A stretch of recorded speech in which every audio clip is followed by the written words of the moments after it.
Bonsoir à tous mesdames et messieurs, nous nous retrouvons une nouvelle fois ce soir pour aborder les actualités nationales à travers votre célèbre journal Chopinfo. Ils représentent des chances de médaille françaises pour les Jeux Olympiques de Paris 2024, mais ne sont pas assurés de pouvoir y participer. Faute de sponsors, certains sportifs souffrent d'un manque de financement en période de préparation. Un état de fait qui contraste avec les 8,8 milliards d'euros de sommes investies, dont 2,4 milliards d'euros de financement public dans l'organisation de cet événement. Le gouvernement français se donne-t-il vraiment les moyens de ses ambitions? Et a-t-il oublié ses athlètes? Pour répondre à cette question, nous avons envoyé notre reporter spécial Ilan pour interroger le célèbre sprinter français Sayan Hakimi sur les subventions qui lui sont accordées en période de préparation. Oui Arnaud, aujourd'hui je me situe au complexe sportif Vauban afin d'interviewer un jeune espoir français.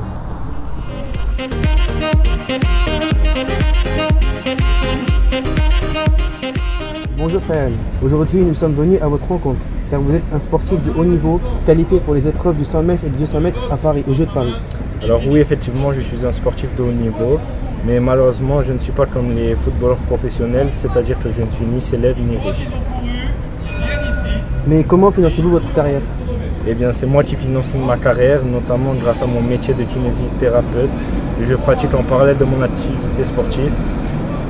Ce métier me permet d'être rémunéré de 35 000 € par an, soit 3 000 € par mois, ce qui paraît beaucoup, mais en fait qui est peu. Pour être honnête avec vous, ma situation est précaire, car d'une année à l'autre, je ne sais pas combien je vais toucher, et cela dépend aussi de mes résultats, ce qui rajoute encore plus de pression, mais c'est le secret du haut niveau. Peut-on vraiment gagner sa vie en tant que sportif de haut niveau sans être footballeur professionnel? Oui, on peut gagner notre vie, mais pour les jeunes et tout qui sont derrière, c'est pas facile. On n'a pas beaucoup d'aide et c'est vraiment difficile. Quand vous gagnez une épreuve et que vous êtes performant, vous ne touchez pas des récompenses financières? Si, il m'arrive de toucher le prize money, cela dépend des tournois, mais en général il est de petites sommes.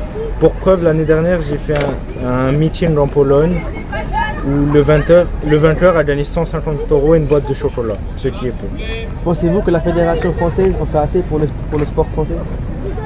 Alors pour le sport loisir, oui, il y a beaucoup de sous, mais pour le sport de haut niveau, pour moi, on est un peu délaissé, ce qui est dommage, je trouve. Merci beaucoup de l'attention que vous avez portée à cette interview. Merci.